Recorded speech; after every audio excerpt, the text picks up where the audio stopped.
This fight was won and lost, won by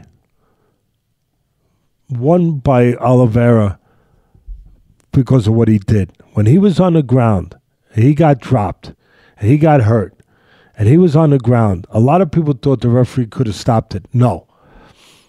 The referee was the right referee that he didn't stop it. Sometimes you might get a referee that would have stopped it too soon. It would have been too bad. You never would have known what we know now.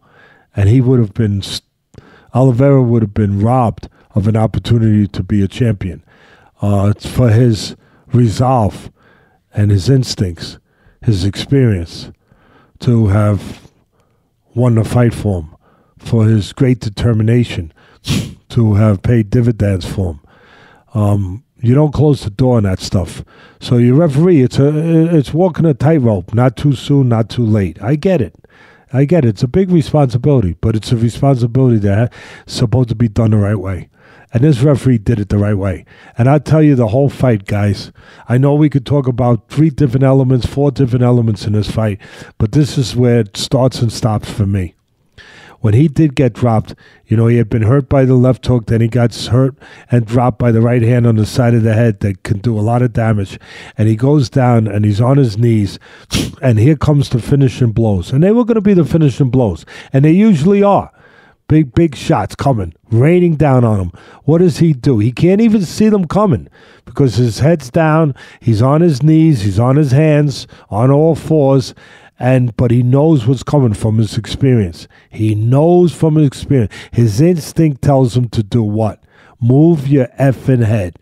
Move your freaking head. I mean freaking when I say effing. I never curse on this podcast. I try to take pride and responsibility in that. And even though we could, I think the two of us take pride in that we don't. We have kids listening and stuff. He moved his freaking head, okay? Those big punches, that right hand, left hands that were coming, that were just like meteors attacking the earth. They were coming right for his skull. And he moved his head like this. Whoa, whoa, whoa. Didn't see them coming. No, but he knew what would be coming. He's a fighter. He knew, I'm hurt. That guy's going to finish me. He moved his head, and he avoided 2 or 3 game-ending punches. Fight-ending punches. Nobody talked about this. Fight-ending punch. Right there. And then he survived. He backed up against the cage, survived a little bit more. He got up to his feet. He finished the round. He lost the round. I think, Ken, you pointed out when we were talking to Dustin that at least one of the judges, I didn't know this, one of the judges had it at 10-8. 1 or 2. I think you might have said 2 of the Two had it 10-8, one had it 10-9, and again, Oliveira dominated most of the round, but Chandler clipped him, dropped him, and had him hurt there, so 2 of the 3 judges scored it 10-8. Yeah. Personally, I thought 10-9 was the right score, given the domination from Oliveira. Yeah. And what does he do? He gets up, he survives the round, and then he comes back. Of course, we're going to talk about what he did in the second round. But that's the fight right there. He doesn't move his head instinctively, innately. He doesn't do that. The fight's over. Chandler is the man that we're talking about right now. Chandler becomes the man who's going to fight the winner of Poirier and McGregor next, instead of it being Oliveira. And but give credit to Oliveira for all the things we talk about, all the things we talked about earlier, about that mental toughness, about the code of conduct, the code of behavior, a warrior's code. They make those choices. That's their attitude. There's no retreat. There's no surrender. They couldn't be this if that was allowed into their minds, into that area. It's not allowed. It's not allowed. And so anyway, he survives, real smart, moves his head instinctively, survives. Now let's go to the beginning that you beautifully touched on at the outset of this fight. First of all, Oliveira tremendous jiu-jitsu, the whole background. He gets the geography he wants. He gets Chandler, looks like he's going to probably win the fight. He's got him on the floor, on the mat. And what does Chandler do? With brute force. I mean, just brute force. I mean, this guy is so strong. And he showed it. I mean, he showed it right there. He gets up. He's as you said, he's being dominated. The geography, which is so important of the ring, of the cage, belongs to Oliveira, where he can serve his talents best on the floor, on the mat, and he just wills his way, physically and mentally wills his way, Chandler, to getting up, to breaking out of it. And then he turns the tables, and he earns that 10-8 round, as you just talked about. Oliveira, and it always comes down to breaking rules.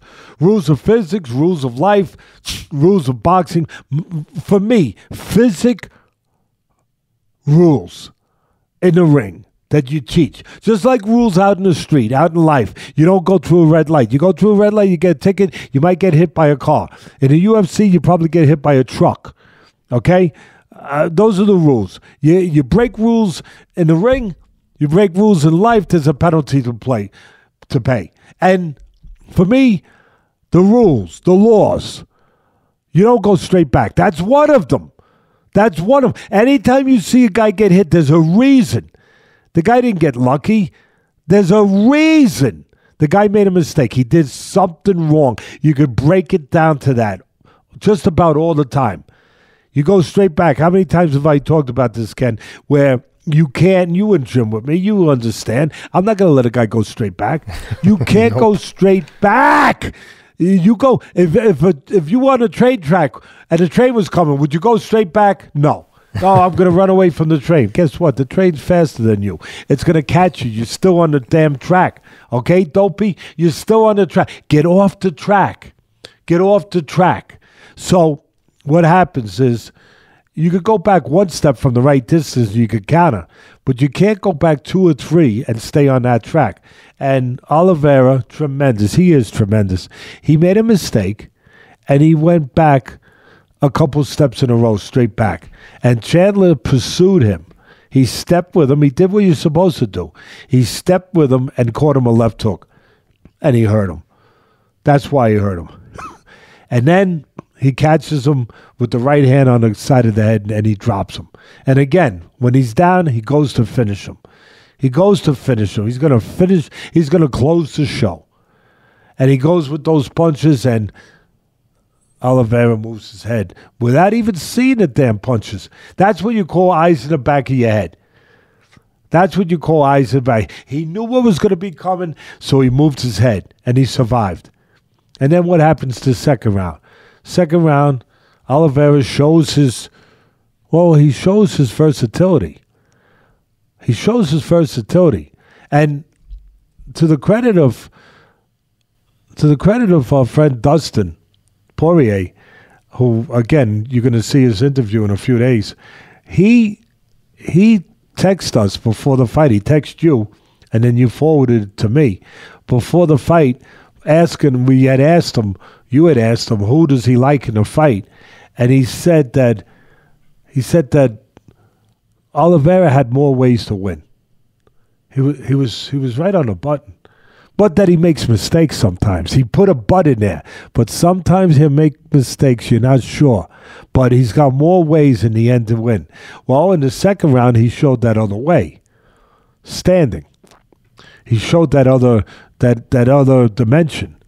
You know, as I talked about, the versatility. And now, again, mistake. Ken, it comes down to a mistake again. Because what does Chandler do? He's a good striker, really good puncher. He tries to time Oliveira with a right hand. It was really beautiful. It just missed. He tried to time Oliveira. It was like, bang. He tried to time Oliveira as Oliveira was throwing. And if he caught him, he would have hurt him. He just missed. And then, what do I say about the rules? You were in the gym with me. One of the rules, one of the law, you move your head after your last punch. You don't take a picture. You don't pose. As Customato would say, you don't wait for the receipt. You move. He times the right hand. Instead of moving his head out of the path, out of the middle, what's he do? He comes back right here, steps right back here, right in the middle, and he admires his work. Bang! Left hook catches him. Catches him admiring his work, waiting for his receipt, taking a picture. You choose the saying, whatever. They all lead to the same thing. He gets caught with an unbelievable left hook, and it's good night. You know, it's then all of a sudden, defeat. All of a sudden, victory is grabbed out of the jaws of defeat. You know, I mean, all of a sudden you got a guy who lost the first round 10-8, and now all of a sudden he turns the tables around Oliveira. And he gets this sensational win. He gets the title, and it was great. It was tremendous. I applaud Chandler. He made that mistake, and he pays for that mistake. He almost pulled it off, though. He almost pulled it off. But I applaud Oliveira. I applaud them both for everything that they represent. Toughness, determination, resiliency, smarts, instincts, great talent. Oh, boy. It was a good one.